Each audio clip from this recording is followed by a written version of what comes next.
భారతదేశం అనేక జాతుల సంగమం. ఒక్కొక్కరి సంప్రదాయాలు ఒక్కో రకంగా ఉంటాయి. మన దేశంలో హిందువులు నూతన సంవత్సరాన్ని ప్రతి ఏటా ఉగాదికి జరుపుకుంటారు. మరికొంతమంది జనవరి 1న జరుపుకుంటారు. అయితే తమిళనాడుకు చెందిన తోడా తెగ ప్రతి ఏటా డిసెంబర్ చివరి ఆదివారం లేదా జనవరి నెల మొదటి ఆదివారాన్ని నూతన సంవత్సరంగా జరుపుకుంటారు.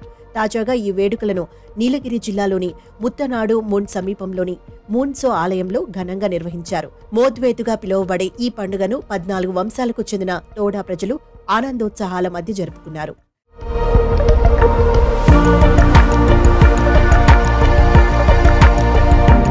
నీలగిరి జిల్లాలో తోడా, కురుంబలు, ఇరులలు, కట్టునాయకర్ వంటి వివిధ గిరిజన వర్గాల ప్రజలు జీవిస్తున్నారు.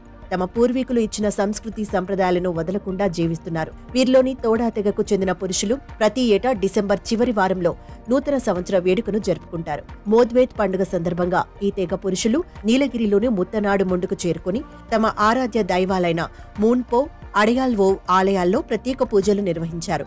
ఆలయంలోకి కేవలం పురుషులకు మాత్రమే ప్రవేశం ఉండటంతో తోడా పురుషులు మోకాళ్లపై నిలబడి ప్రత్యేక పూజలు చేశారు. తమ జీవితాలు సుభిక్షంగా ఉండాలని, అంటువ్యాధుల బారిన పడకుండా చూడాలని భగవంతుని ప్రార్థించారు. పురుషులు పూజలు ముగించిన అనంతరం వారి కుటుంబ సభ్యులతో కలిసి పాటలు పాడుతూ సంప్రదాయ నృత్యాలు చేశారు.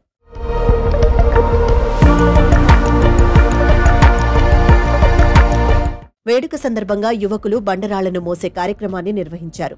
ఇందులో పెద్ద ఎత్తున పాల్గొన్న యువకులు తమ బలాన్ని ప్రదర్శించారు. ఈ వేడుకలో పాల్గొనేందుకు వచ్చిన వారికి ప్రత్యేక విందును ఏర్పాటు చేశారు.